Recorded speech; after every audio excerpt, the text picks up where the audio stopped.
12 مرتبہ بسم اللہ الرحمن الرحیم اور 12 مرتبہ درود پاک پڑھ لیجیے۔ بسم اللہ بسم اللہ بسم اللہ بسم اللہ بسم اللہ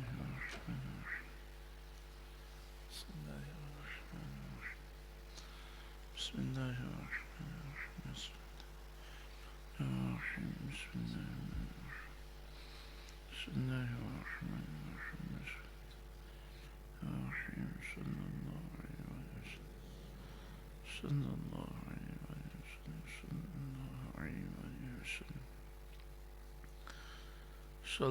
صلی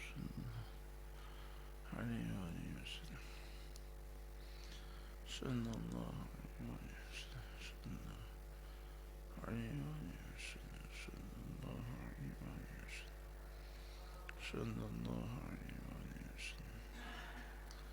صلی اللہ علیہ وآلہ وسلم صلی اللہ علیہ وآلہ وسلم صلی اللہ علیہ وآلہ وسلم صلی اللہ علیہ وآلہ وسلم 12 مرتبہ پڑھیے۔ لا حول ولا قوة الا باللہ العلی العظیم۔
اپنے تمام صغیرہ و کبیرہ گناہوں سے ہم اللہ رب العالمین کی بارگاہ میں توبہ کرتے ہیں اور یہ عزم کرتے ہیں کہ اب آئندہ اپنے آپ کو گناہوں سے دور رکھیں گے۔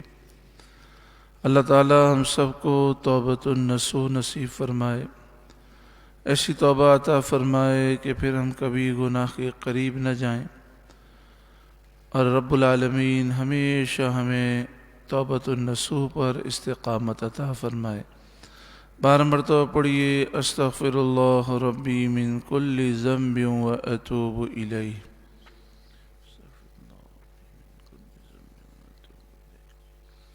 استغفر اللہ ربی من کل ذنب و اتوب الیہ۔ یا علیم یا علیم یا علیم یا علیم یا علیم یا علیم یا علیم یا علیم یا علیم یا علیم یا علیم یا علیم یا علیم یا علیم یا علیم یا علیم یا علیم یا علیم یا علیم صلی اللہ علیہ وسلم۔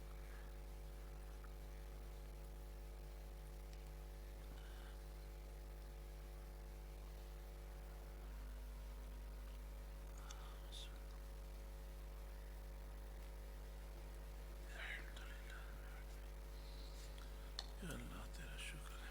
استغفر اللہ ربی من کل ذنب و اتوب الیہ۔ استغفر اللہ ربی من کل ذنب و اتوب الیہ۔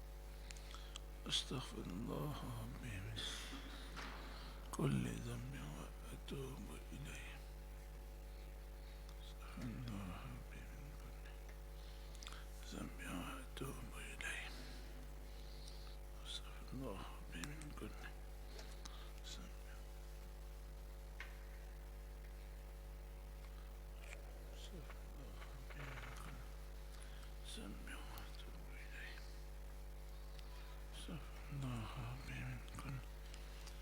زمّ وأتوب إليه.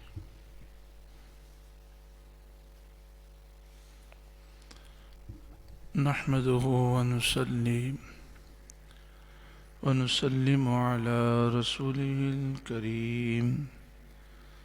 أما بعد فأعوذ بالله من الشيطان الرجيم.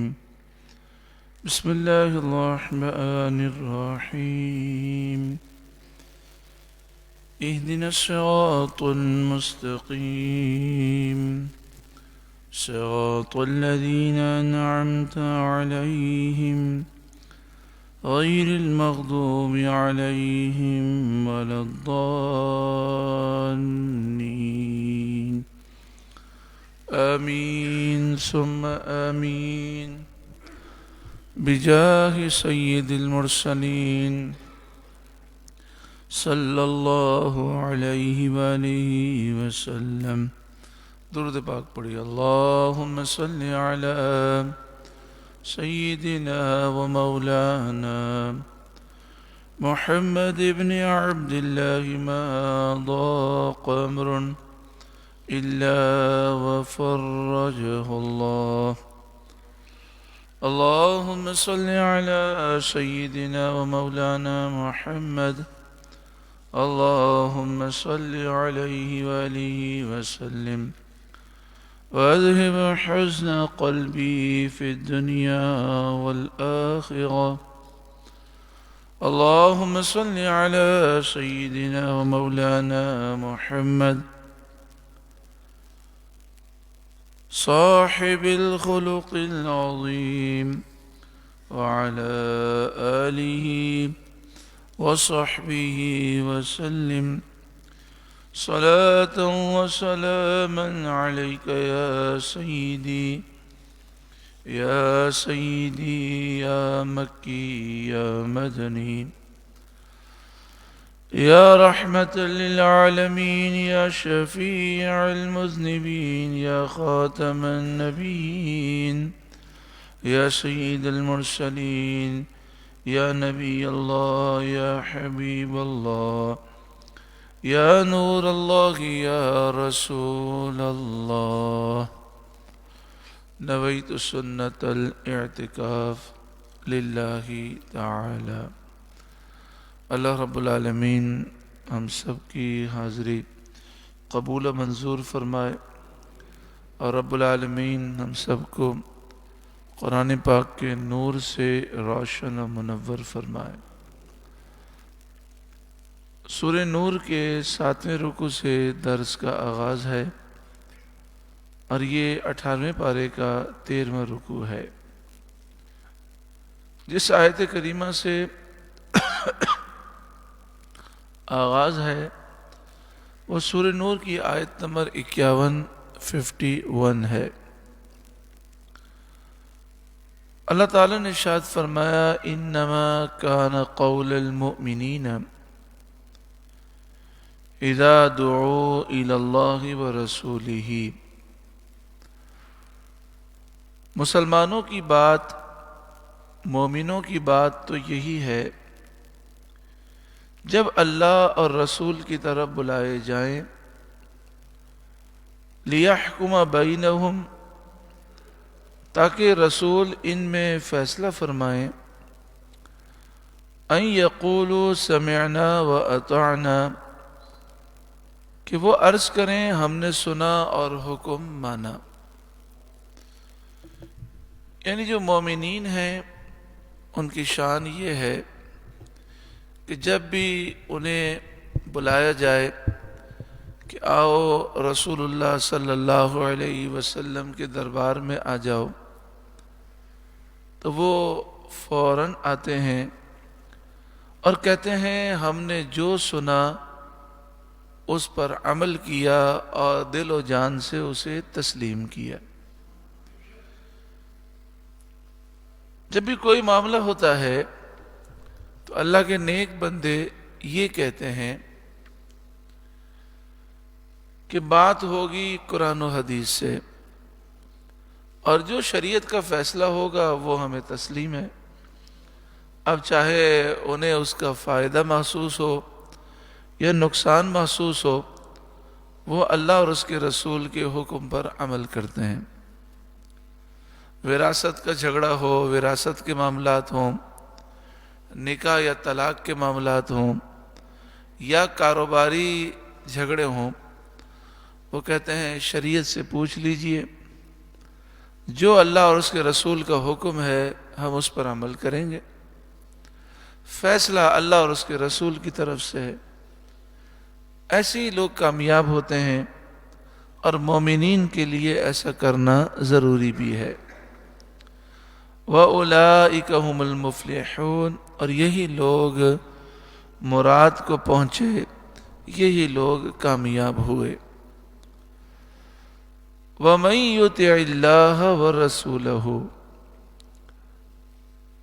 اور جو اللہ کا حکم مانے اور اس کے رسول کا حکم مانے، جو اللہ اور اس کے رسول کی فرمانبرداری کرے، وَيَخْشَ اللَّهَ وَيَتَّقْهِ،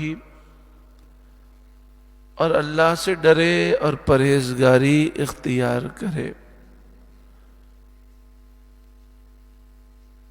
فَأُولَئِكَ هُمُ الْفَائِزُونَ، تو یہی لوگ کامیاب ہیں۔ اگر میں اور آپ کامیابی چاہتے ہیں تو اللہ اور اس کے رسول کے فرمانبردار بن جائیں، اور اللہ سے ڈریں اور پرہیزگاری اختیار کریں۔ وَأَقْسَمُوا بِاللَّهِ جَهْدَ أَيْمَانِهِمْ، اور منافقوں نے قسم کھائی اللہ کی، اپنی قسم میں بہت زیادہ کوشش کرتے ہوئے، لَإِنْ أَمَرْتَهُمْ لَيَخْرُجُنَّ، کہ اے محبوب اگر آپ انہیں حکم دیں گے تو وہ ضرور جہاد کو نکلیں گے۔ منافقوں نے قسمیں کھائی کہ ہم جان دینے کے لیے تیار ہیں، آپ ہمیں جہاد کا حکم دیں ہم جہاد کے لیے نکلیں گے، لیکن وہ جھوٹی قسمیں کھا رہے تھے۔ قُلْ لَا تُقْسِمُوا، اللہ نے فرمایا محبوب آپ ان سے فرما دیں جھوٹی قسمیں نہ کھاؤ۔ طاعت معروفہ، شریعت کے مطابق فرما برداری چاہیے، شریعت کے مطابق فرما برداری کرو اور دل سے جہاد کا جذبہ رکھو۔ ان اللہ خبیر بما تعملون، اللہ خوب جانتا ہے جو تم کرتے ہو۔ قل، اے محبوب آپ فرمائیے، اطیعوا اللہ و اطیعوا الرسول، اللہ کا کہنا مانو اور رسول کا کہنا مانو۔ فَإِن تَوَلَّوْا، پھر اگر تم منہ پھیرو اور رسول اللہ صلی اللہ علیہ وسلم کا کہنا نہ مانو، فَإِنَّمَا عَلَيْهِ مَا حُمِّلَ، تو رسول کے ذمے وہی ہے جو اس پر لازم کیا گیا۔ تو رسول صلی اللہ علیہ وسلم کے ذمے ہے تبلیغ دین، انہوں نے اللہ کا پیغام پہنچا دیا۔ وَعَلَيْكُمْ مَا حُمِّلْتُمْ، اور تم پر وہ ہے جس کا بوجھ تم پر رکھا گیا، اور تم پر کیا لازم ہے؟ رسول اللہ کی فرما برداری۔ تو رسول اللہ صلی اللہ علیہ وسلم نے تو پیغام پہنچا دیا، اب اگر تم عمل نہیں کرو گے تو اپنا نقصان کرو گے۔ وَإِن تُطِيعُوهُ تَهْتَدُوا، اور اگر رسول کی فرمانبرداری کرو گے ہدایت پا جاؤ گے۔ وَمَا عَلَى الرَّسُولِ إِلَّا الْبَلَاغُ الْمُبِينُ، اور رسول کے ذمے نہیں مگر صاف پہنچا دینا۔ تو رسول اللہ صلی اللہ علیہ وسلم نے پیغام صاف پہنچا دیا، اگر ہم عمل کریں گے تو ہدایت پا جائیں گے، کامیاب ہو جائیں گے۔ نبی کریم صلی اللہ علیہ وآلہ وسلم کے صحابہ کرام مکی زندگی میں 13 سال تک ظلم و ستم برداشت کرتے رہے. 13 سال. کبھی کسی کو گھسیٹا جاتا، کبھی کسی کو مارا جاتا، کبھی کسی کو قمیض اتار کر گرم گرم انگاروں پر آگ پر لٹا دیا جاتا، پھر اوپر سے سینے پر بھاری پتھر رکھ دیا جاتا، کبھی کسی کے گلے میں رسی ڈالی جاتی اور آوارہ لڑکوں کے حوالے کر دیا جاتا تو وہ پتھر بھی مارتے، گھسیٹتے بھی. نماز سے روکا جاتا، طواف سے روکا جاتا، سجدے سے روکا جاتا، قرآن پاک کی تلاوت سنتے تو وہ مارتے کافر. یہ 13 سال تک صحابہ کرام نے ظلم و ستم برداشت کیا. پھر ہجرت فرمائی. پہلے رسول اللہ صلی اللہ علیہ وسلم کے حکم پر مکہ مکرمہ سے حبشہ گئے، پھر حضور کے حکم پر مدینہ منورہ ہجرت ہوئی. پھر ہجرت کے بعد کافروں نے پے در پہ مدینہ منورہ پہ حملہ کیا. کئی جنگیں ہوئیں، غزوہ بدر کے موقع پر، غزوہ احد کے موقع پر، غزوہ خندق کے موقع پر پے در پہ حملے ہوئے. تو ہر وقت ہتھیار صحابہ کرام ساتھ رکھتے اور ہر وقت جنگ کے لیے تیار ہوتے. ایک دن ایک صحابی نے عرض کیا، کبھی ایسا بھی زمانہ آئے گا کہ ہمیں امن مل جائے اور ہتھیاروں کے بوجھ سے ہم سبکدوش ہو جائیں. تو اس پر یہ آیت کریمہ نازل ہوئی کہ ان قریب وہ دور آئے گا جب اسلام کا غلبہ ہوگا، ان قریب اسلامی ممالک ہوں گے، اسلام کی حکومت ہوگی اور امن و سکون کا دورہ ہوگا. پھر وہ دور آیا. نبی کریم صلی اللہ علیہ وآلہ وسلم نے مکہ مکرمہ فتح کیا. پھر حضرت صدیق اکبر، پھر حضرت عمر، پھر حضرت عثمان، پھر حضرت علی، پھر حضرت امام حسن، پھر حضرت امیر معاویہ رضی اللہ تعالیٰ عنہ، پھر بنو امیہ، پھر بنو عباس، پھر اس کے بعد اور سلطنتیں بنتی رہیں اور تقریباً 1000 سال یا 1200 سال تک پوری دنیا میں مسلمان غالب رہے، امن و سکون سے رہے، مسلمان سپر طاقت بن گئے. لیکن پھر جب مسلمانوں نے دین سے روگردانی کی، جہاد کو چھوڑ دیا، تو تقریباً 100-200 سال سے پوری دنیا کے مسلمان پریشان ہیں. اب دوبارہ جب مسلمان قرآن پاک سے وابستہ ہو جائیں گے، اللہ اور اس کے رسول کے فرمانبردار بن جائیں گے، اور جب دوبارہ جہاد کا جھنڈا بلند کریں گے تو اللہ پھر مسلمانوں کو فتوحات عطا فرمائے گا. وعد اللہ الذین آمنوا منکم وعملوا الصالحات، وہ لوگ جو ایمان لائے تم میں سے اور انہوں نے اچھے اعمال کیے، اللہ نے ان سے وعدہ فرمایا. یہ وعدہ کس سے ہے؟ مومنوں سے ہے. ان مومنوں سے ہے وعملوا الصالحات، جنہوں نے اچھے کام کیے. کیا وعدہ ہے؟ لَيَسْتَخْلِفَنَّهُمْ فِي الْأَرْضِ، کہ ضرور بضرور اللہ انہیں زمین میں خلافت دے گا، زمین میں حکومت عطا فرمائے گا، پوری دنیا پر مسلمان غالب ہوں گے. كَمَا اسْتَخْلَفَ الَّذِينَ مِنْ قَبْلِهِمْ، جیسا ان سے پہلوں کو اللہ نے حکومت خلافت عطا فرمائی. وَلَيُمَكِّنَنَّ لَهُمْ دِينَهُمُ الَّذِي ارْتَضَىٰ لَهُمْ، اور ضرور ان کے لیے جمع دے گا ان کا وہ دین جو ان کے لیے پسند فرمایا. یعنی دین اسلام کو تمام دینوں پر اللہ غالب فرمائے گا. وَلَيُبَدِّلَنَّهُمْ مِنْ من بعد خوفہم امنا، اور ضرور ان کے خوف کو امن سے اللہ بدل دے گا. خوف دور ہو جائے گا، امن ہو جائے گا، فتوحات اور غلبہ نصیب ہوگا. مگر کنہیں؟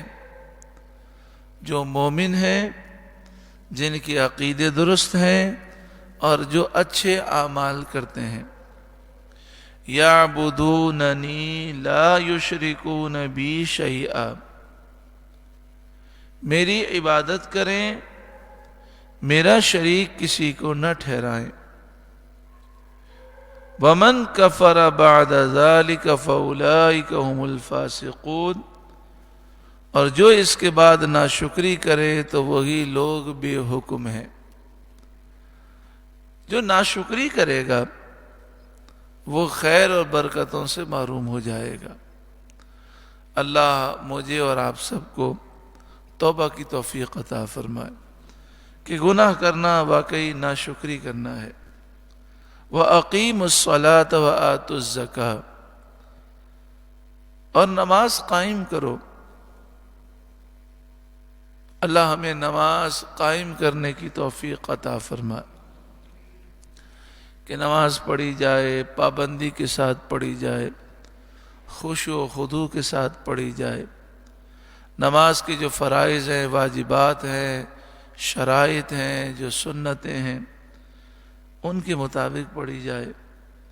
دوسروں کو نماز کی تلقین کی جائے، نماز کا نظام قائم کیا جائے. اللہ ہمیں نماز قائم کرنے کی توفیق عطا فرمائے. وَأَقِيمُوا الصَّلَاةَ، اور نماز قائم کرو. یہ بھی ایک حقیقت ہے کہ اگر ہم نماز صحیح پڑھنے میں کامیاب ہو جائیں، ہمارا وضو صحیح ہو، غسل صحیح ہو، نماز کے شرائط، فرائض، واجبات سب پر ہم نے عمل کیا ہو، نماز توجہ سے ادا کریں، تو نماز کی برکت سے ہر گناہ سے نفرت ہو جاتی ہے. نماز کی برکت سے ہر مشکل آسان ہو جاتی ہے.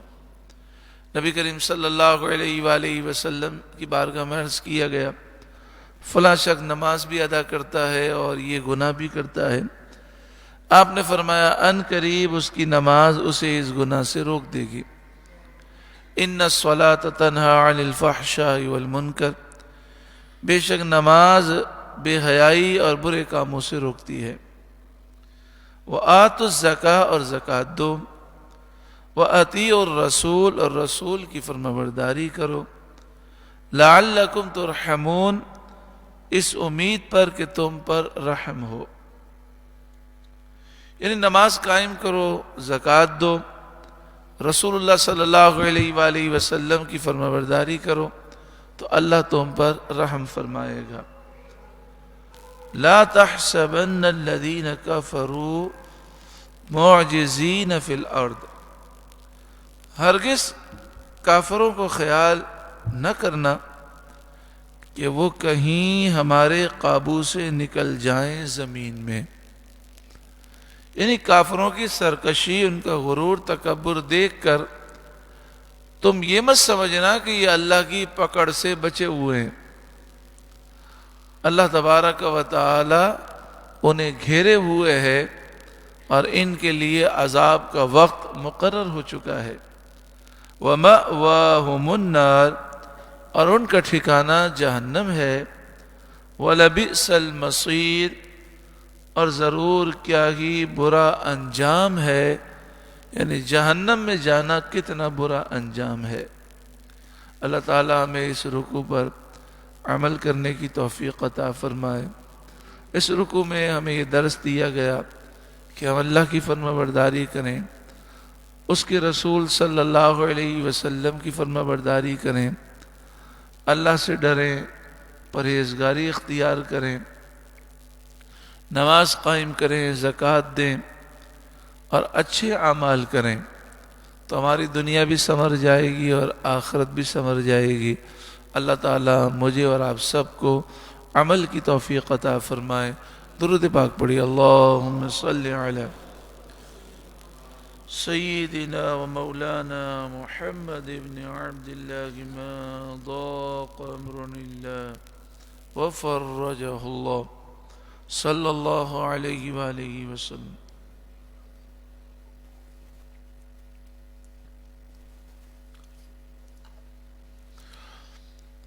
سورہ نور کے 8ویں رکوع کا آغاز ہے اور یہ 18ویں پارے کا 14واں رکوع ہے.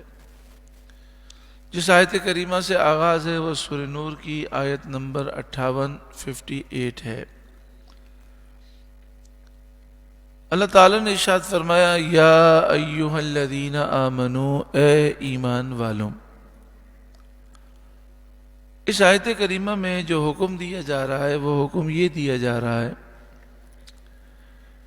کہ اللہ تعالیٰ نے یہ حکم دیا کہ جب بھی آپ کسی کے کمرے میں جائیں، کسی کے گھر میں جائیں تو اجازت طلب کر کے جائیں، تو اجازت طلب کر کے جائیں. لیکن جو کنیزیں ہیں، غلام ہیں اور بچے ہیں، ان کو بغیر اجازت کے بھی آنے کی اجازت دی گئی. جو گھر میں کنیزیں ہیں، غلام ہیں اور جو بچے ہیں وہ ایک دوسرے کے گھر میں بغیر اجازت جا سکتے ہیں.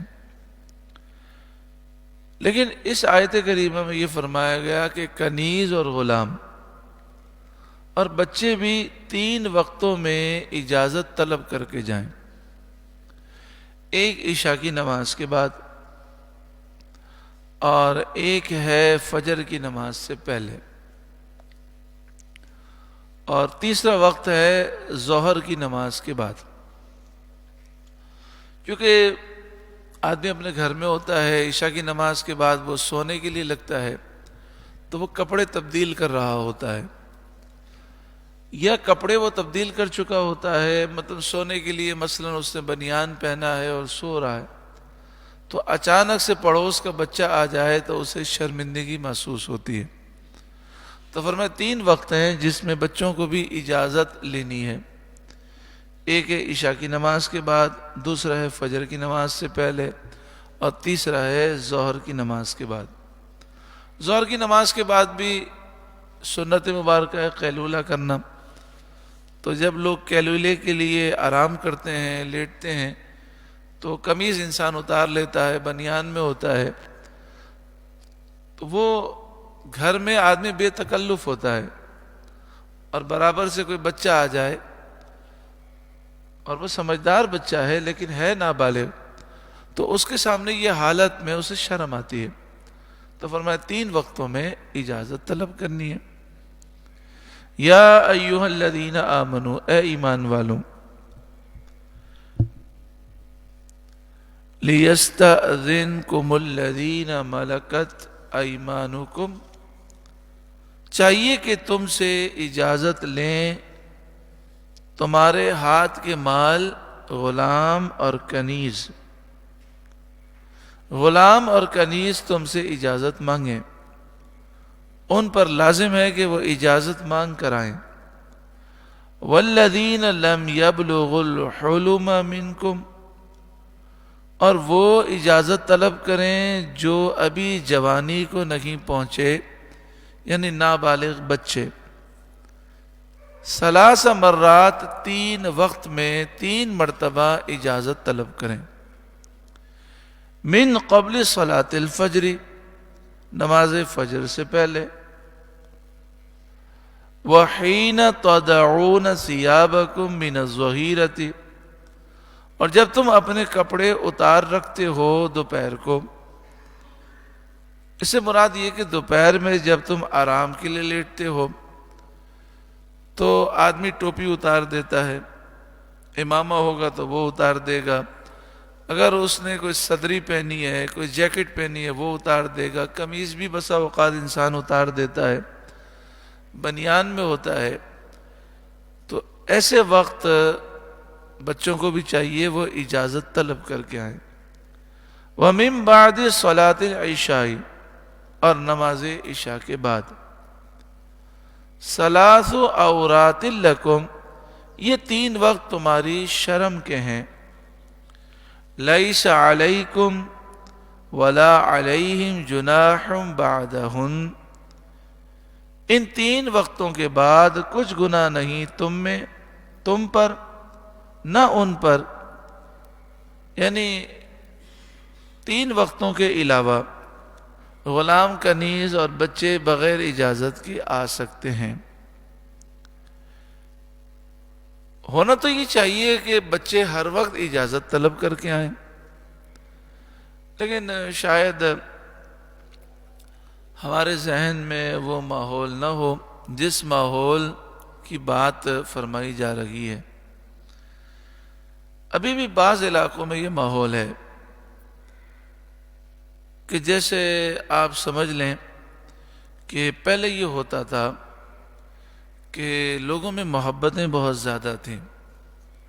جو بھی ہمارے بزرگ ہیں ان سے آپ پوچھیں 50 سال پہلے 60 سال پہلے کیا ہوتا تھا.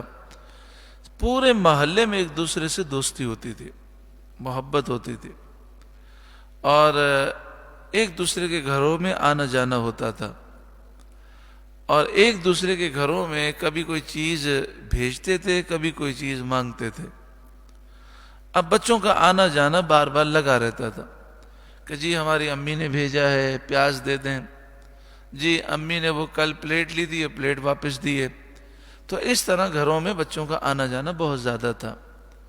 تو ہونا تو یہ چاہیے کہ ہر دفعہ وہ بچے اجازت طلب کر کے آئیں، لیکن چونکہ ان کا آنا جانا بہت زیادہ تھا تو بار بار پوچھنا یہ مشکل تھا. تو اس لیے شریعت نے اجازت دی کہ بار بار پوچھنے کی ضرورت نہیں بچوں کو. ہاں یہ ہے کہ 3 وقتوں میں فجر کی نماز سے پہلے، ظہر کی نماز کے بعد اور عشاء کی نماز کے بعد، یہ 3 وقتوں میں پوچھ لیں. طوافون علیکم بعدکم علی بعد، آمد و رفت رکھتے ہیں تمہارے یہاں ایک دوسرے کے پاس. ان بچوں کا کنیزوں غلاموں کا آنا جانا بہت زیادہ ہے، اس لیے صرف 3 وقت میں وہ اجازت طلب کریں، باقی اوقات میں اگر نہ طلب کریں تو کوئی گناہ نہیں. کذالک یبین اللہ لکم الآیات، اللہ یوں ہی تمہارے لیے آیتیں بیان فرماتا ہے. واللہ علیم حکیم، اور اللہ علم و حکمت والا ہے.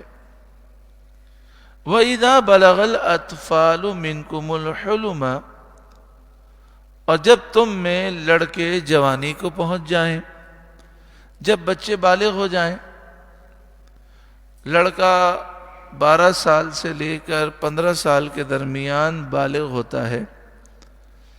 اگر بلوغت کی کوئی علامت نہ پائی جائے تو اسلامی سال کے اعتبار سے، چاند کی تاریخ کے اعتبار سے جب لڑکا 15 سال کا ہوتا ہے تو بالغ ہو جاتا ہے، اور لڑکی 9 سال سے لے کر 15 سال کے درمیان بالغ ہوتی ہے. اگر بلوغت کی علامت نہ پائی جائے تو چاند کی تاریخوں کے اعتبار سے، اسلامی سال کے اعتبار سے جب لڑکی کی عمر 15 سال پورے ہو جاتے ہیں تو وہ بالغ تصور کی جاتی ہے. تو فرمایا جب بچے بالغ ہو جائیں فَلْيَسْتَأْذِنُوا، تو انہیں چاہیے کہ وہ ہر وقت کسی کے گھر میں جانے سے پہلے اجازت طلب کریں. كَمَا اسْتَأْذَنَ الَّذِينَ مِنْ قَبْلِهِمْ، جیسے ان کے اگلوں نے اجازت مانگی، یعنی دوسرے بڑے جس طرح اجازت مانگتے ہیں وہ بھی اجازت مانگ کر جائیں. یہاں پر میرے لیے اور آپ کے لیے یہ نصیحت ہے کہ بعض لوگ جاتے ہیں کسی کے گھر پر، پہلے دروازے کو مارتے ہیں دھکا. اگر دروازہ کھلا ہوا ہو یا واقعی سامنے نظر آ رہا ہو کھلا ہوا ہو تو اجازت مانگنے کا تکلف کوئی نہیں کرتا، اندر گھس جاتا ہے. تو یہ جائز نہیں ہے، یہ گناہ ہے. کسی کے گھر پہ بھی جائیں تو دستک دیں، گھنٹی بجائیں. اگر گھنٹی بھی نہیں ہے، دستک بھی نہیں دے سکتے تو بآواز بلند کہیں. اجازت مل جائے پھر اندر داخل ہوں. اس کا خیال کرنا چاہیے۔ نبی کریم صلی اللہ علیہ وآلہ وسلم سے یہ سوال کیا گیا، یا رسول اللہ صلی اللہ علیہ وسلم، ایک گھر ہے جس میں صرف میری ماں رہتی ہے، تو کیا ماں کے پاس جانے کے لیے بھی مجھے اجازت طلب کرنا ضروری ہے؟ تو آپ نے فرمایا ہاں۔ کیا تم اپنی ماں کو اس حالت میں دیکھنا پسند کرو گے جس حالت میں دیکھنا منع ہے؟ تو انسان کس حالت میں ہوتا ہے معلوم نہیں ہے، تو فرمایا کہ ماں کے گھر پر بھی جاؤ تو دروازے پر دستک دو، اجازت طلب کرو۔ تو دروازہ کھلا ہوا بھی ہو تو ایسے نہیں گھسنا چاہیے، اجازت طلب کرنی چاہیے۔ کذالک یبین اللہ لکم آیاتہ، اور اللہ کذالک، اللہ یوں ہی بیان فرماتا ہے تم سے اپنی آیتیں، واللہ علیم حکیم، اور اللہ علم و حکمت والا ہے۔ والقواعد من النساء اللاتی لا یرجون نکاحا، اور بوڑھی خانہ نشین عورتیں جنہیں نکاح کی آرزو نہیں، یعنی ایسی بوڑھی عورتیں جن کی عمر 70-80 سال ہو گئی، فَلَيْسَ عَلَيْهِنَّ جُنَاحٌ أَن يَدَعْنَ ثِيَابَهُنَّ، ان پر کچھ گناہ نہیں کہ اپنے بالائی کپڑے اتار رکھیں۔ یعنی جب عورت گھر سے باہر نکلتی ہے تو شلوار قمیص میں تو ہوتی ہے، لیکن اوپر وہ برقع بھی پہنتی ہے، پورا اپنے آپ کو کور کرتی ہے، برقع پہنتی ہے، نقاب لگاتی ہے۔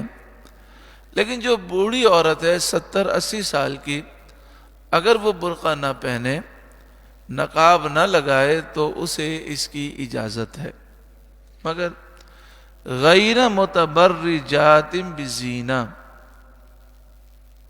جبکہ سنگار نہ چمکائیں، زینت کا اظہار نہ کریں۔ تفسیر میں فرمایا کہ بال کھولنے کی اجازت نہیں، سینہ دکھانے کی اجازت نہیں، پنڈلیاں کھولنے کی اجازت نہیں۔ 70-80 سال کی بوڑھی عورت بھی ہے، اس کے بال چھپے ہوئے ہونے چاہیے نامحرم مردوں کے سامنے، سینہ چھپا ہو، بازو اس کے بند ہوں، بازو نہ کھلے ہوں، پنڈلیاں نہ کھلی ہوں۔ اب سوچیں 70-80 سال کی عورت کو بھی بال دکھانے کی اجازت نہیں، پنڈلیاں دکھانے کی اجازت نہیں، تو آج ہماری بچیاں، جوان بچیاں، وہ اتنا تنگ لباس پہنتی ہیں، اور پھر وہ نیچے سے اتنا بلند ہوتا ہے کہ ٹخنے بھی نظر آ رہے ہوتے ہیں، پنڈلیاں بھی نظر آ رہی ہوتی ہیں۔ اللہ ہدایت نصیب فرمائے۔ بوڑھی عورت کو جو 70-80 سال کی ہے، اسے بھی سینہ دکھانے کی اور بازو دکھانے کی اجازت نہیں۔ ہاں، نقاب نہ کرے، مکمل برقع نہ پہنے تو حرج نہیں ہے، مگر لباس باریک نہیں ہونا چاہیے، بوڑھی عورت کا بھی لباس چست نہیں ہونا چاہیے۔ وَأَن يَسْتَعْفِفْنَ خَيْرٌ لَهُنَّ، اور ان کا اس سے بھی بچنا ان کے لیے بہتر ہے۔ یعنی بوڑھی عورت اگر چہرے پر نقاب بھی کرے، برقع بھی پہنے، مکمل پردہ کرے تو وہ اس کے لیے بہتر ہے۔ 70-80 سال کی عورت کے لیے بھی پردہ کرنا اللہ فرماتا ہے اس کے لیے بہتر ہے۔ تو جوان عورتیں، اور پھر عجیب ماحول ہے، عجیب ماحول ہے کہ بعض ہماری بہنیں وہ پردہ کرتی ہیں، عمر کتنی ہے؟ 50 سال، 55 سال، اللہ کا شکر ہے الحمدللہ وہ پردہ کرتی ہیں، لیکن ساتھ میں اپنی بیٹی کو لے کر نکلی ہیں، 15 سال کی، 20 سال کی عمر ہے بیٹی کی، وہ بالکل بے پردہ ہے، اور سمجھائیں تو کہتی ہیں یہ تو بچی ہے، حالانکہ 50 سال 60 سال کی عورت کو بھی پردہ کرنا ضروری ہے، لیکن جس بچی کی عمر، بچی تو نہیں ہے، وہ جوان ہو گئی، 15-20 سال ہے، اس کے لیے تو پردہ زیادہ ضروری ہے، لیکن اس کے پردے کی طرف توجہ ہی نہیں ہے۔ یا پھر میرا خیال یہ ہے کہ سوچ یہ ہوتی ہے کہ ابھی تو یہ جوان ہے نا، عیش کر لے، جب 60 سال کی ہوگی تو یہ بھی توبہ کر کے پردہ کر لے گی، کیونکہ قبر میں جانا ہے تو اس سے پہلے توبہ کر لیں۔ تو یہ نہیں سوچتے کہ موت کا کوئی وقت تو فکس نہیں ہے، جوان کو بھی موت آتی ہے، نوجوان کو بھی آتی ہے، بچے کو بھی آتی ہے۔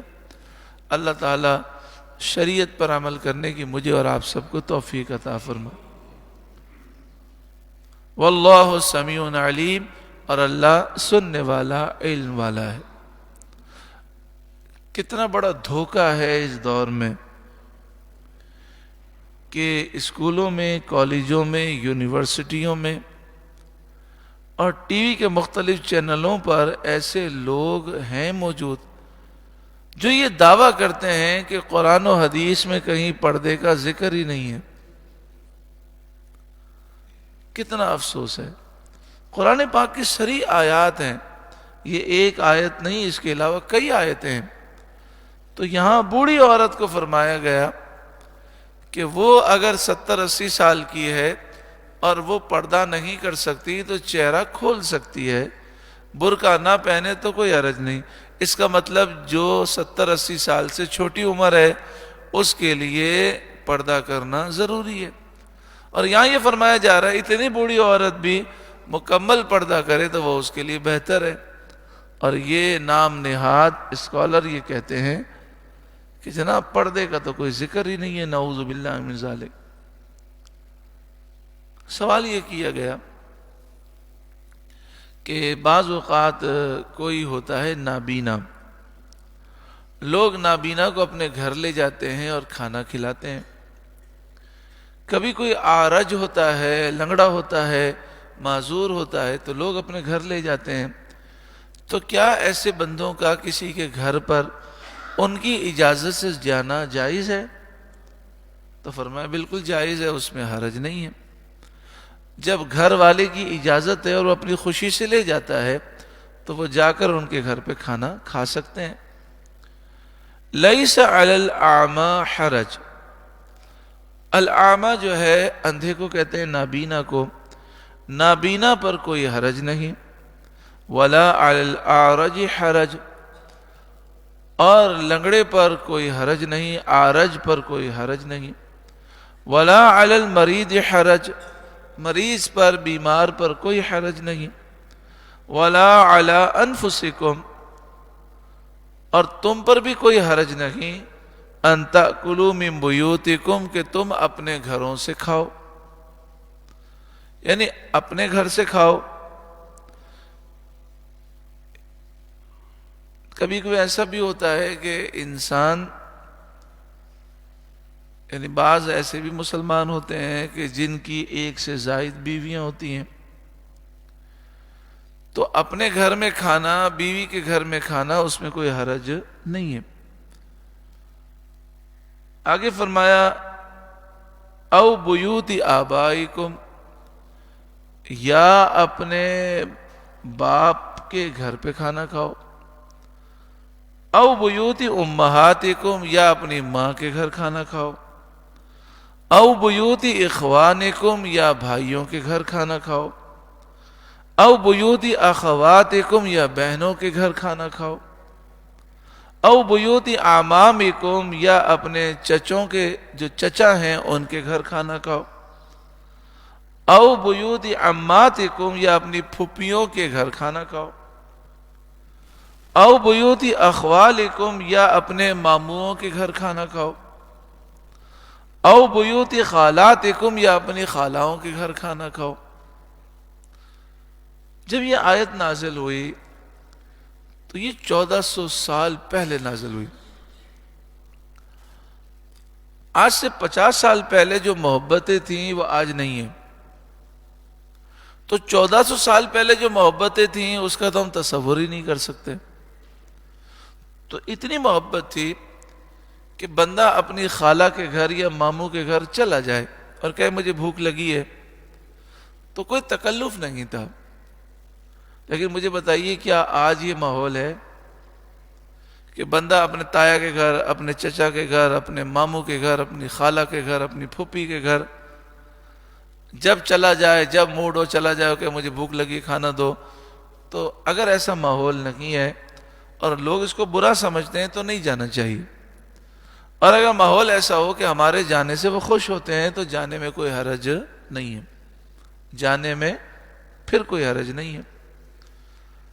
او ما ملکتم مفاتحہ، یا ان گھروں میں کھانا کھاؤ جن کی چابیاں تمہارے قبضے میں ہیں. کسی نے آپ کو چابی دے دی اور یہ کہہ دیا کہ یہ میرا گھر ہے، میں جا رہا ہوں، آپ رہنا چاہیں، کھانا چاہیں، پینا چاہیں تو آپ کو اجازت ہے.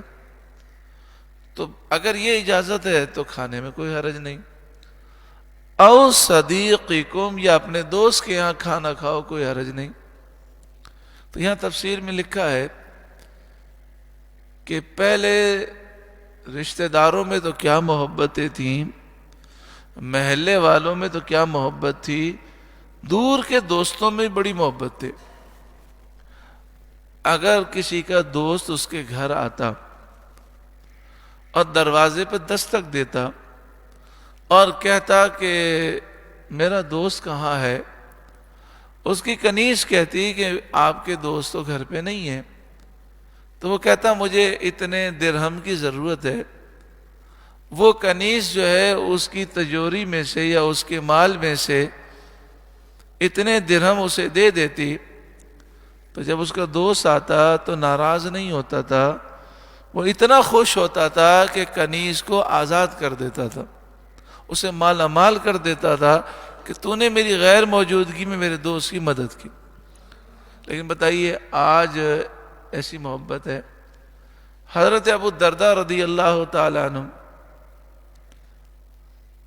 سجدے کے عالم میں اپنے 70 دوستوں کا نام لے کر دعا کرتے تھے اور کہتے تھے یا اللہ میری ان سے محبت تیری رضا کے لیے، ذاتی کوئی مقصد نہیں ہے. حضرت ابو ہریرہ رضی اللہ تعالیٰ عنہ کے پاس ایک شخص آیا، اس نے کہا کہ میں آپ کا دوست بننا چاہتا ہوں. آپ نے فرمایا دوستی کے حقوق معلوم ہے؟ اس نے کہا نہیں. آپ نے فرمایا اگر تم میرے دوست بن گئے تو میرا مال تمہارا مال ہوگا اور تمہارا مال میرا مال ہوگا. اس نے کہا اتنا مقام تو میرا نہیں ہے، میں اس مقام پہ تو نہیں پہنچا. تو فرمایا پھر دوستی کا دعویٰ نہ کر. تو پہلے دوستوں میں ایسی محبت ہوتی تھی کہ وہ اپنے مال کو اپنے دوست کا مال سمجھتے تھے، لیکن آج کل ایسے حالات نہیں ہیں. تو فرمایا کہ جہاں ایسی محبتیں نہ ہوں تو پھر دوست کے یہاں بغیر اجازت کے جانا، یعنی بغیر دعوت کے جانا مناسب نہیں ہے. یہاں تو یہ فرمایا گیا کہ آپ کا دل ہو، بھوک لگی ہے تو آپ چلے گئے اپنے دوست کے گھر پہ اور آپ نے کہا جی مجھے بھوک لگی ہے، کھانا کھا لیا. تو یہ تو اسی وقت ہوگا کہ جب دوست اتنی محبت کرتا ہو کہ آپ کے آنے سے وہ خوش ہو جائے. آج کل تو ماحول ایسا ہے کہ ظاہر کچھ کیا جاتا ہے، دل میں خیالات کچھ اور ہوتے ہیں. جب کوئی مہمان بن کے کسی کے یہاں جاتا ہے لوگ کہتے ہیں بڑی خوشی ہوئی، ماشاءاللہ آپ آ گئے، اور جب وہ چلا جاتا ہے تو کہتے ہیں جب دیکھو منہ اٹھا کے آ جاتا ہے. تو جب ایسا ماحول ہے تو اس میں احتیاط کرنی چاہیے. لیس علیکم جناح ان تأکلوا جمیعا او اشتاتا، تم پر کوئی الزام نہیں کہ مل کر کھاؤ یا الگ الگ کھاؤ. الگ الگ بھی کھا سکتے ہیں، گناہ نہیں ہے، لیکن مل کر کھائیں گے تو برکت زیادہ ہوگی. مل کر کھانے کے دو طریقے ہیں. ایک طریقہ ہے کہ دسترخوان بچھایا جائے اور سب کی پلیٹیں الگ الگ ہوں اور سب مل کر کھا رہے ہوں. اس سے بہتر طریقہ یہ ہے کہ ایک تھال میں ایک برتن میں کھائیں تو اس میں برکت زیادہ ہوتی ہے. نبی کریم صلی اللہ علیہ وآلہ وسلم نے فرمایا جب تھال میں سے ایک برتن میں سے کھاؤ تو جتنے ہاتھ پڑیں گے اتنی ہی برکت زیادہ ہوگی. اور آپ نے فرمایا بیچ میں سے مت کھاؤ، کناروں سے کھاؤ. کہ جب سب مل کر ایک ہی برتن سے کھاتے ہیں تو بیچ میں برکتیں نازل ہوتی ہیں، تو کناروں سے کھاؤ۔ فَإِذَا دَخَلْتُمْ بُيُوتًا، پھر جب کسی کے گھر میں جاؤ، فَسَلِّمُوا عَلَىٰ أَنفُسِكُمْ، تو اپنوں کو سلام کرو، یعنی جو مسلمان ہیں انہیں سلام کرو۔ السلام علیکم، یہ جو صحیح العقیدہ مسلمان ہیں انہیں کرنا ہے۔ حضرت علامہ شاہ احمد نورانی علیہ رحمہ سے ایک کافر نے یہ بات کہی۔ حضرت علامہ شاہ احمد نورانی علیہ رحمہ کے جو والد تھے حضرت علامہ عبدالعلیم صدیقی، یہ اعلیٰ حضرت امام اہل سنت کے خلیفہ تھے اور مبلغ اسلام ہیں۔ 50,000 سے زائد کافروں نے آپ کے دست مبارک پر اسلام قبول کیا۔ حضرت علامہ مولانا عبدالعلیم صدیقی 23 زبانوں کے ماہر تھے، اور ہر ملک میں جا کر اس زبان میں آپ تبلیغ فرماتے۔ ان کے بیٹے ہیں حضرت علامہ شاہ احمد نورانی علیہ رحمہ، آپ کو 13 یا 17 زبانوں پر عبور تھا، اور 68 سال تک آپ نے رمضان المبارک میں مصلی سنایا۔ ایک قرآن تراویح میں مکمل کرتے، ایک تہجد میں مکمل کرتے، ایک شبینے میں مکمل کرتے رمضان میں، اور چاہے کچھ بھی ہو جائے، جتنی بھی مصروفیات ہوں، رمضان المبارک میں کہیں نہیں جاتے تھے اور قرآن پڑھتے، قرآن سناتے۔ اور یہ تو تھا رمضان میں قرآن پڑھنے کا معمول، لیکن عام دنوں میں بھی مغرب سے عشاء روزانہ قرآن پڑھتے، ایک پارہ سناتے ایک پارہ سنتے، تو 2 پاروں کا دور فرماتے مغرب میں، مغرب سے عشاء۔ بڑے سے بڑے کا آدمی کا فون آ جائے، بعض وقت صدر کا فون آتا، آرمی چیف کا فون آتا، تو سیکرٹری کہتا کہ جناب وہ قرآن پاک پڑھ رہے ہیں، تو وہ کہتا کہ آپ جا کر کہہ دیں کہ صدر کا فون ہے، وزیر اعظم کا فون ہے، آرمی چیف کا فون ہے۔ تو فون ریسیو کرنے والا یہ کہتا کہ اس وقت ہمیں کچھ بھی کہنے کی اجازت نہیں ہے، کیونکہ یہ قرآن پڑھنے کا وقت ہے۔ تو روزانہ 2 پارے 3 پارے علامہ شاہ احمد نورانی صاحب پڑھتے ہیں۔ اس وجہ سے 78 سال کی عمر میں بھی جوانوں کی طرح کھڑے رہتے۔ قرآن پاک کی برکت تھی کہ 75-78 سال کی عمر میں بھی 3 گھنٹے کھڑے ہو کر تقریر فرماتے اور لمبے لمبے سفر کرتے۔ کبھی آپ نے شاہ احمد نورانی صاحب کو جھکتے ہوئے یا پاؤں میں درد نہیں دیکھا ہوگا آپ نے۔ 79 سال کی عمر میں وصال ہوا، لیکن کوئی تکلیف نہیں تھی، کوئی بیماری آپ دیکھیں کہ جناب والا ان کو کوئی تکلیف ہو، آخر وقت تک کھڑے ہو کر 2 گھنٹے 3 گھنٹے آپ نے تقریریں کی۔ یہ قرآن پاک کی برکت۔ اللہ مجھے اور آپ سب کو بھی کثرت سے قرآن پاک پڑھنے کی توفیق عطا فرمائے۔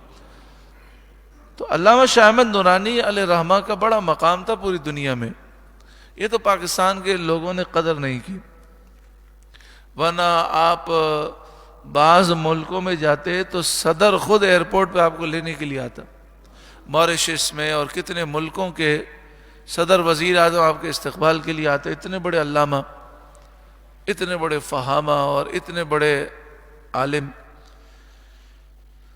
آپ کے دست مبارک پر بھی ہزاروں کافروں نے اسلام قبول کیا۔ علامہ شاہ احمد نورانی علیہ رحمہ۔ تو آپ سے کسی کافر نے بھرے مجمع میں سوال کر دیا، اس نے کہا دیکھیں ہم عیسائی لوگ جو ہیں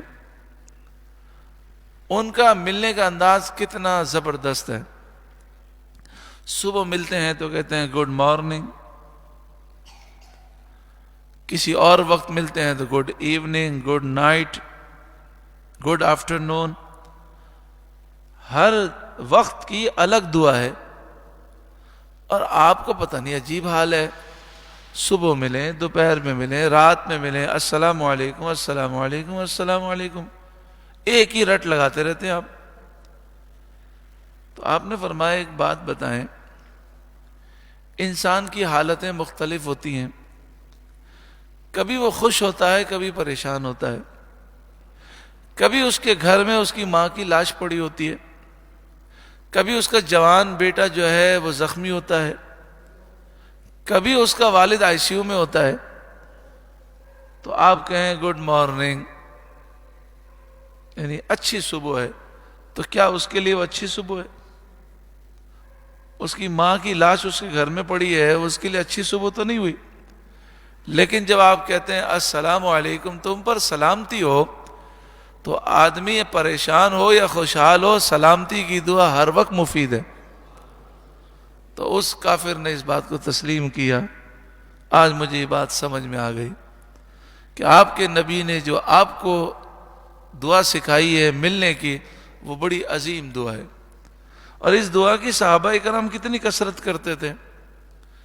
دو صحابی جا رہے ہیں، بیچ میں درخت آ گیا، درخت کی وجہ سے دونوں الگ ہوئے، پھر ملے تو پھر السلام علیکم۔ کوئی دیوار بیچ میں آ جاتی، پھر ملتے کہتے السلام علیکم، تم پر سلامتی ہو۔ تحیۃ من عند اللہ، یہ ملنے وقت کی اچھی دعا ہے اللہ کے پاس سے، مبارکتن طیبہ، مبارک پاکیزہ۔ کذالک یبین اللہ لکم الآیات لعلکم تعقلون، اللہ یوں ہی بیان فرماتا ہے تم سے آیتیں کہ تمہیں سمجھ ہو۔ اللہ تعالی ہم سب کو عمل کی توفیق عطا فرمائیں۔ درود پاک پڑھی، اللہم صلی علی سیدنا و مولانا محمد ابن عبد اللہ ما ضاق امر اللہ وفرجہ اللہ صلی اللہ علیہ وآلہ وسلم۔ سورہ نور کا آخری رکوع یعنی 9واں رکوع، 18ویں پارے کا 15واں رکوع۔ اس رکوع کا آغاز سورہ نور کی آیت نمبر 62 سے ہے۔ اس آیت کا ترجمہ سننے سے پہلے سوچیں کہ علامہ شاہ احمد نورانی علیہ رحمہ 13 یا 17 زبانوں کے ماہر تھے، اور علامہ عبدالعلیم صدیقی جو ان کے والد ہیں وہ 23 زبانوں کے ماہر تھے۔ حضرت سیدنا عبداللہ بن زبیر رضی اللہ تعالیٰ عنہ، آپ 100 زبانوں کے ماہر تھے، 100 زبانوں کے الگ الگ غلام رکھے تھے، اور ہر غلام سے اس کی زبان میں بات کرتے تھے۔ حضرت یوسف علیہ السلام جب بادشاہ کے پاس گئے تو مصر کا بادشاہ 70 زبانوں کا ماہر تھا، اس نے جس زبان میں بات کی حضرت یوسف علیہ السلام نے اسی زبان میں اس کو جواب دیا۔ تو اتنی کم عمری میں 70 زبانوں کی مہارت دیکھ کے وہ حیران ہوا۔ پھر آپ نے عبرانی زبان میں، سریانی زبان میں جب کلام کیا تو اسے عبرانی سریانی نہیں آتی تھی، بڑا پریشان ہوا۔ تو آپ نے فرمایا یہ میرے والد کی زبان ہے، یہ میرے دادا کی زبان ہے۔ تو زبانیں سیکھنا کوئی مسئلہ نہیں ہے، ہم انگریزی زبان کے مخالف نہیں ہیں، انگریزی تہذیب کے مخالف ہیں اور احساس کمتری کے مخالف ہیں۔ روسی جس کو انگریزی نہیں آتی وہ روسی زبان بولنے پر فخر کرتا ہے۔ پورے چائنا میں چائنیز زبان بولی جاتی ہے، سائنس بھی چائنیز زبان میں پڑھائی جاتی ہے۔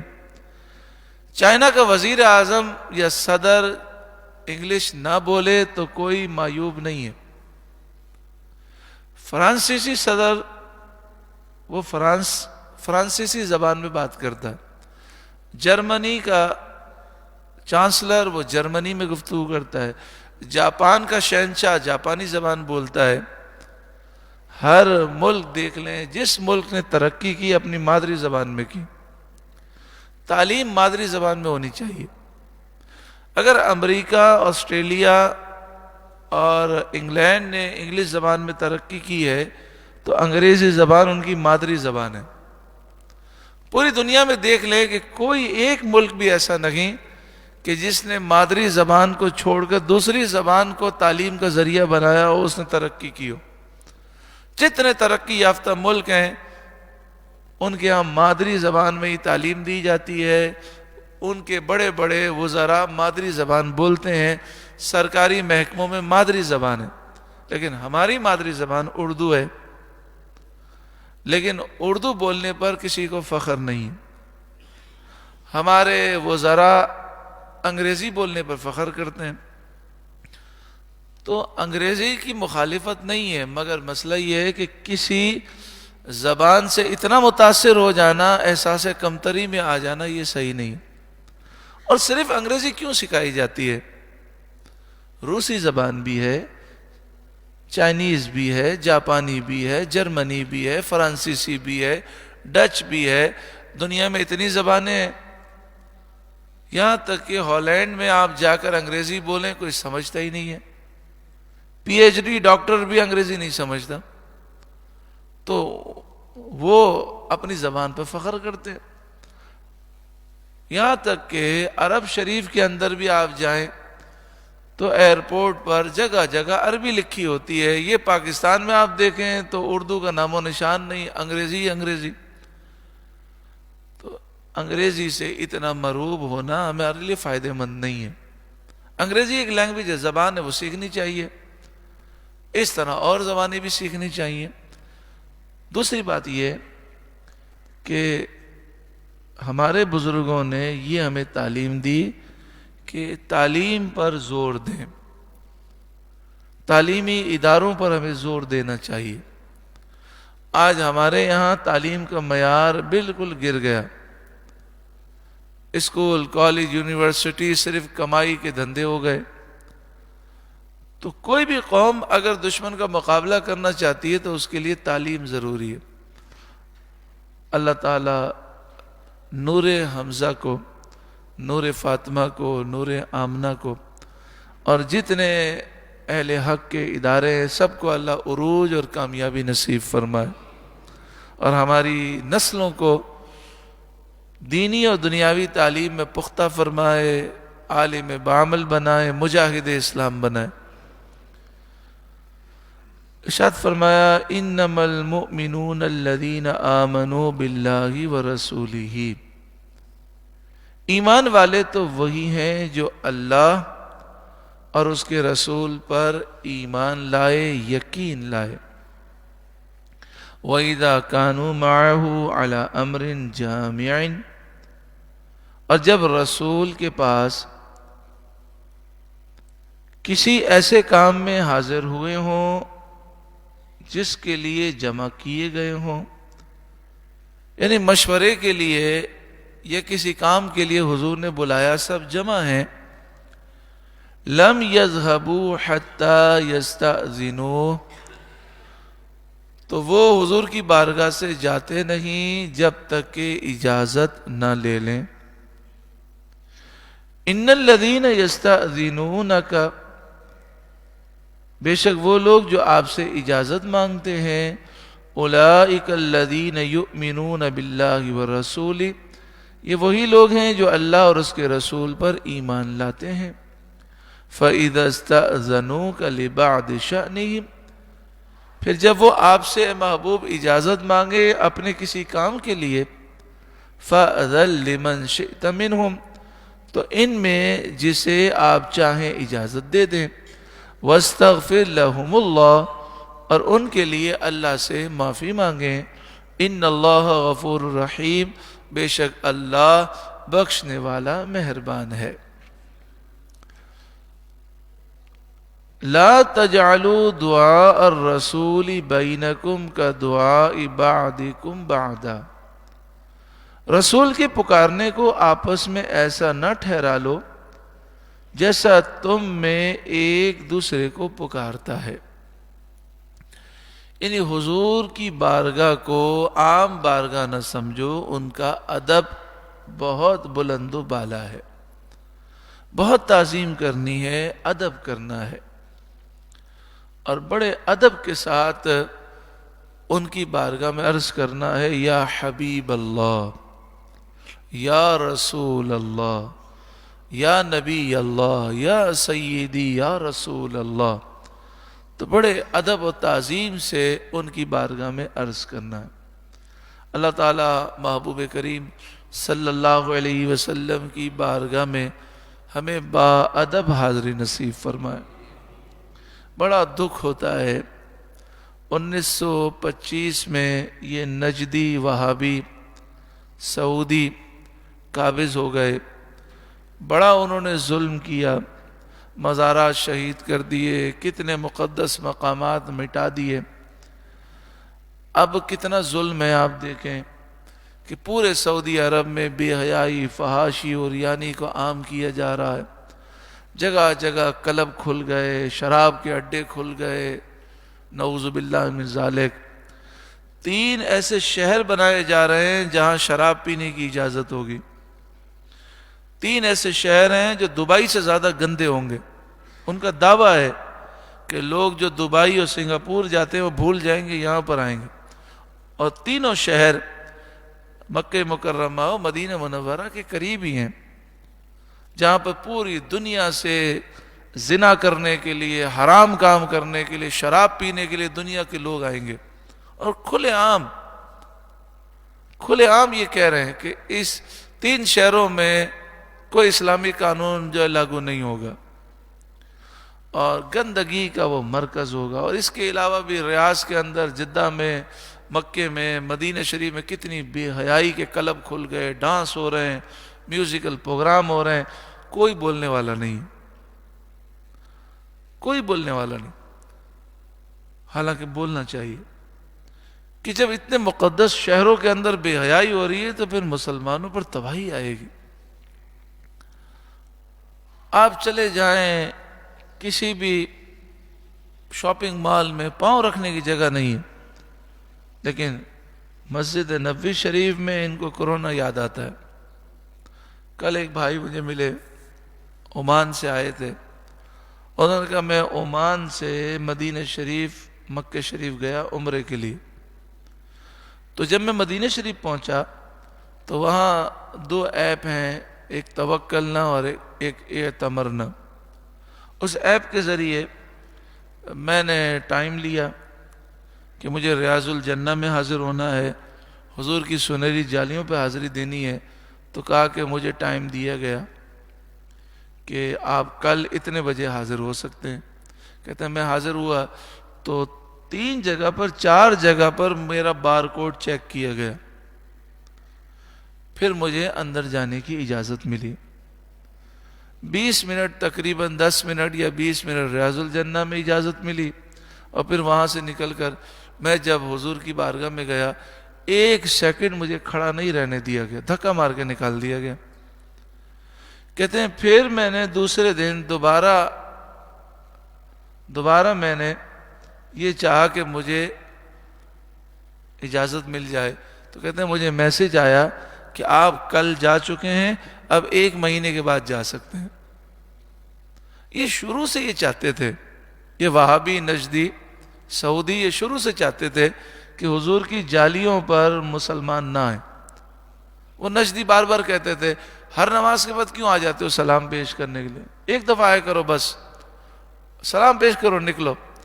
تو آخر کا کورونا کے بہانے کے ذریعے انہوں نے یہ اپنی گندگی دکھا دی۔ اب کتنا ظلم ہے۔ خیر جو عشاق ہیں ان کے لیے تو کوئی مسئلہ نہیں، کیونکہ سرکار آگے بھی دیکھتے ہیں، پیچھے بھی دیکھتے ہیں، دائیں بھی دیکھتے ہیں، بائیں بھی دیکھتے ہیں۔ تو ہم تو مسجد نبوی شریف میں پہنچ جائیں، اس کے صحن میں پہنچ جائیں، ہماری تو حاضری ہو جاتی ہے، اور سرکار دو عالم صلی اللہ علیہ وآلہ وسلم کو وہ دربار ہے۔ لیکن ریاض الجنہ میں اور خاص طور پر سنہری جالیوں پر بار بار ایک عاشق کا جانے کا دل ہوتا ہے، تو 1 مہینے میں صرف 1 ہی دفعہ، توبہ استغفر اللہ۔ اور چیکنگ کے لیے 4 جگہ بنائی ہیں تاکہ کوئی جا نہ سکے، مگر جسے سرکار بلاتے ہیں اسے روک کون سکتا ہے۔ وہ کہتے ہیں میں گیا، دن میں 5 مرتبہ جاتا تھا، ان کو پتہ ہی نہیں چلتا تھا، وہ مجھے چیک ہی نہیں کر سکتے تھے۔ بس سرکار نے کرم کیا، میں جاتا جتنی دیر کھڑا رہتا کوئی مجھے نکال نہ سکتا. تو یہ تو کرم نوازی ہے، مگر یہ ظلم کتنا ہے. پھر بھی لوگ سعودیوں کی اور نجدیوں کی، وہابیوں کی حمایتیں کرتے ہیں. اللہ تعالیٰ مکہ مکرمہ کو، مدینہ منورہ کو ان شریروں کے شر سے پاک فرمائے. قد یعلم اللہ الذین یتسللون منکم لواذا، بے شک اللہ جانتا ہے جو تم میں چپ کے نکل جاتے ہیں کسی چیز کی آڑ لے کر. نبی کریم صلی اللہ علیہ وآلہ وسلم جب بلاتے صحابہ کرام کو اور آپ خطاب فرماتے، تو جو منافقین تھے جنہوں نے اسلام کا لبادہ اوڑھا تھا لیکن در حقیقت مومن نہیں تھے، ان کو وہاں بیٹھنا بھاری گزرتا تھا. آتے تھے لوگوں کو دکھانے کے لیے، پھر کوئی بھی بہانہ بنا کر یہ دیکھتے، چاروں طرف دیکھتے کہ صحابہ کرام دیکھ تو نہیں رہے، حضور کی نگاہ مبارک کس طرف ہے، چپکے سے نکل جاتے. صحابہ کرام علیہم رضوان جب حضور کے سامنے موجود ہوتے، حضور خطاب فرماتے، تو سارے صحابہ کرام کی نگاہیں نیچی ہوتی تھی اور ہلتے بھی نہیں تھے. صحابہ کرام ایسے بیٹھے ہوتے گویا کہ ایک پلر ہے. تو وہ دیکھتے صحابہ کرام کی نگاہیں نیچی ہیں تو چپکے سے نکل جاتے. تو فرمایا اللہ جانتا ہے ان منافقوں کو کہ جو دکھانے کے لیے آتے ہیں وہ بھی چپکے سے نکلتے ہیں. فَلْيَحْذَرِ الَّذِينَ يُخَالِفُونَ عَنْ أَمْرِهِ أَن تُصِيبَهُمْ فِتْنَةٌ، تو ڈرے وہ جو رسول کے حکم کے خلاف کرتے ہیں کہ انہیں کوئی فتنہ پہنچے، او یصیبہم عذاب علیم، یا ان پر دردناک عذاب پڑے.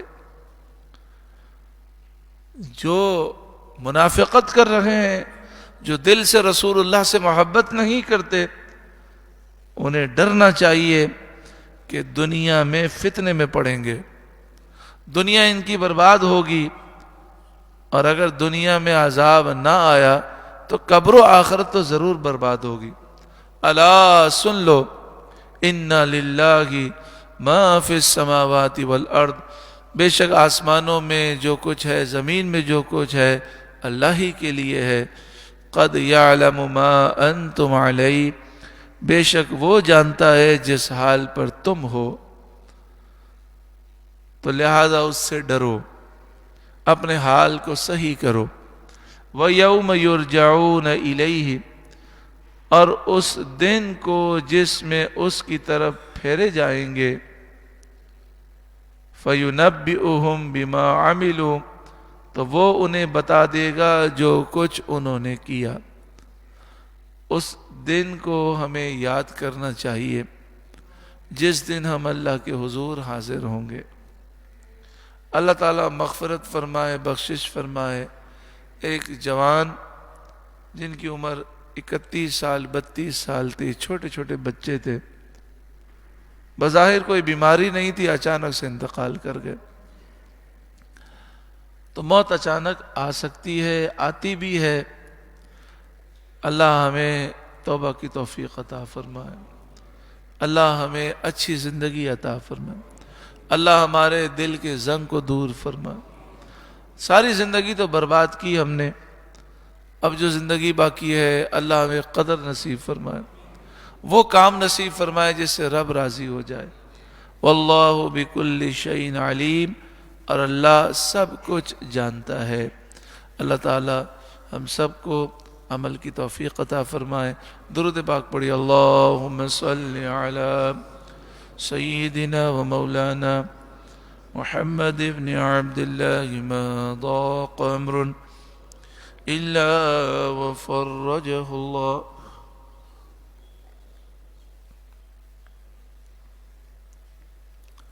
بسم اللہ الرحمن الرحیم. الحمد للہ رب العالمین، والصلاة والسلام علی سید المرسلین.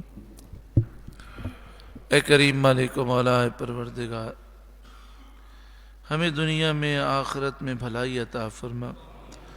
اللہم ربنا آتنا فی الدنیا حسنہ وفی الآخرۃ حسنہ وقنا عذاب النار. اے کریم مالک و مولا اے پروردگار، ہمیں سچی توبہ نصیب فرما، آئندہ گناہوں سے بچنے کی توفیق عطا فرما۔ اے کریم مالک، ہمارے دل کے زنگ کو دور فرما۔ مالک، ہم نفس و شیطان سے بچنا چاہتے ہیں، تو ہماری مدد فرما، ہمیں توفیق عطا فرما، اب ہم کبھی گناہ کے قریب نہ جائیں۔ یا اللہ، ہمیں ایمان کی سلامتی عطا فرما، جب بھی موت آئے خاتمہ بالایمان خیر و عافیت کے ساتھ نصیب فرما۔ اس حال میں مرنا نصیب فرما کہ تو راضی ہو، تیرے محبوب راضی ہو۔ یا اللہ، قبر و آخرت میں ہمیں کامیابی نصیب فرما۔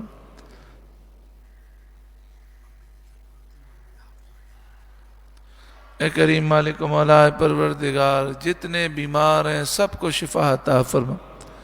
ہمارے بھائی کی والدہ کے لیے دعا کریں، ان کی یادداشت جو ہے وہ چلی گئی ہے، بہت بیمار ہیں، اللہ انہیں شفا عطا فرما۔ یا اللہ، جب تک ہم زندہ رہیں لوگوں کی محتاجی سے بچا، جب تک زندہ رہیں یا اللہ ہمیں ہر قسم کی آفتوں، بیماریوں، وباؤں سے بچا۔ یا اللہ، رزق حلال وسیع اور آسان عطا فرما، حرام کمائی سے، تنگ دستی سے، بے روزگاری سے، لوگوں کی محتاجی سے، لوگوں کے سامنے ہاتھ پھیلانے سے، در بدر کی ٹھوکروں سے بچا۔ اے کریم مالک و مولا اے پروردگار، جادو ٹونے، نظر بد اور آسیب سے بچا، دشمنوں کی دشمنی، حاسدوں کے حسد سے بچا۔ یا اللہ، ہماری اولاد کو ہماری آنکھوں کی ٹھنڈک بنا۔ یا اللہ، ہماری اولاد کو نیک، صالح، متقی، پرہیزگار، ولی کامل بنا۔ اے اللہ، ہماری اولاد کو ہر قسم کے گناہوں سے بچا، ہر قسم کے خرافات سے بچا۔ یا اللہ، ہماری اولاد کو حافظ بعمل، عالم بعمل بنا۔ یا اللہ، ہماری اولاد کو ناموس رسالت کا محافظ بنا، عقیدہ ختم نبوت کا محافظ بنا۔ یا اللہ، ہماری اولاد کو مجاہد اسلام بنا، ہماری اولاد کو جذبہ جہاد و شوق شہادت نصیب فرما، دین اسلام کا خادم بنا، دین اسلام کو تخت پر لانے والا بنا، نظام مصطفیٰ قائم کرنے والا بنا۔ یہ ساری دعائیں ہم سب کے حق میں، ہماری نسلوں کے حق میں قبول فرما۔ بے اولادوں کو نیک صالح اولاد عطا فرما۔ یا اللہ، رشتوں کی رکاوٹیں دور فرما، ہمارے بچے، ہماری بچیاں جو بے رشتہ ہیں انہیں نیک صالح اچھے رشتے نصیب فرما، خیر و عافیت کے ساتھ نصیب فرما۔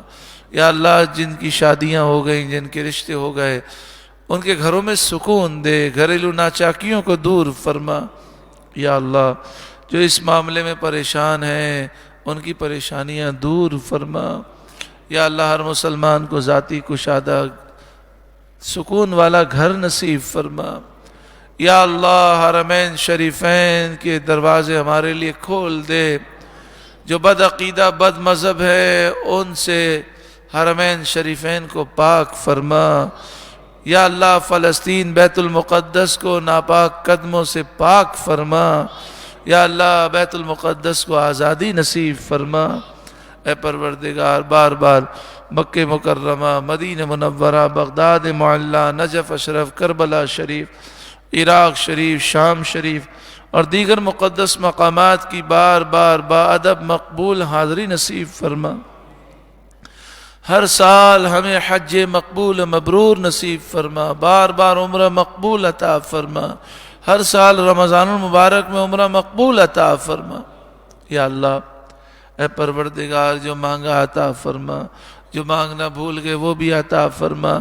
یا اللہ، تحریک لبیک یا رسول اللہ کو اور تمام اہل حق کی تحریکوں کو، تنظیموں کو، بزموں کو، انجمنوں کو، مدارس کو، دارالعلوم کو، جامعات کو، اداروں کو، خانقاہوں کو، مسجدوں کو، یا اللہ مراکز کو عروج اور کامیابی نصیب فرما۔ یا اللہ، اہل حق کو بیداری، اتحاد اور غلبہ نصیب فرما۔ یا اللہ، امیر المجاہدین علامہ خادم حسین رضوی علیہ الرحمہ کے نقش قدم پر ہمیں چلنے کی توفیق دے۔ امیر محترم حضرت علامہ مولانا حافظ سعد رضوی دامت برکاتہم العالیہ کو صحت، تندرستی، عافیت اور دراز عمر بالخیر عطا فرما، ہمیشہ کے لیے فتح کا جھنڈا عطا فرما۔ یا اللہ ہمارے والدین کو اور ہم سب کو، ہماری اولاد و نسلوں کو صحت، تندرستی، عافیت کے ساتھ دراز عمر بالخیر عطا فرما۔ یا اللہ ہمارے والدین کی ہمیں خوب خدمت کی توفیق دے، سعادت دے۔ یا اللہ ہمارے والدین کو ہم سے راضی فرما۔ یا اللہ جن کے والدین اس دنیا سے رخصت ہو گئے ان کی بخشش و مغفرت فرما، ان والدین کو اولاد سے راضی فرما۔ یا اللہ جو اولاد نافرمان ہے اسے ہدایت نصیب فرما۔ اے کریم مالک و مولا، اے پروردگار، جو مانگا عطا فرما، جو نہ مانگ سکے وہ بھی عطا فرما۔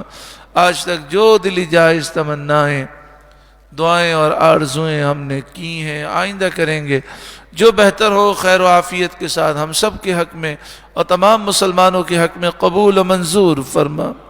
یا اللہ ہماری جان، مال، عزت و آبرو، ایمان اور اعمال صالحہ کی حفاظت فرما۔ یا اللہ ہمیں مستجاب الدعوات بنا۔ محبوب کریم صلی اللہ علیہ وسلم نے اور ان کے محبوبین نے جو خیر کا سوال کیا وہ خیر ہمیں بھی عطا فرما۔ جس شر سے پناہ مانگی اس شر سے ہمیں بھی پناہ عطا فرما۔ یا اللہ ہمیں کثرت سے قرآن پاک کی تلاوت کرنے کا ذوق و شوق نصیب فرما۔ نمازوں میں خشوع و خضوع عطا فرما۔ ہمیں نماز قائم کرنے والا بنا۔ ہر گناہ سے ہمیں نفرت و دوری عطا فرما۔ یا اللہ ہمیں معاف فرما۔ دنیا اور آخرت میں ہمیں ذلت و رسوائی سے بچا۔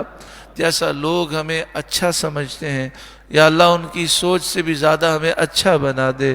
جو عیوب، جو برائیاں لوگ جانتے ہیں وہ بھی دور فرما، جو لوگ نہیں جانتے وہ بھی دور فرما۔ یا اللہ کرم فرما، فضل فرما، آمین ثم آمین۔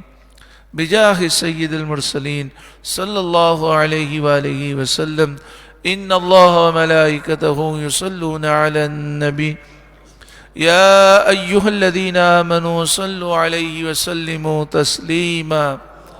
اللہم صل علی سیدنا ومولانا محمد بن عبد اللہ ما ضاق امر الا وفرجہ اللہ صلی اللہ علیہ وآلہ وسلم۔ صلاة و سلام علیک یا سیدی یا سیدی یا سیدی یا رسول اللہ۔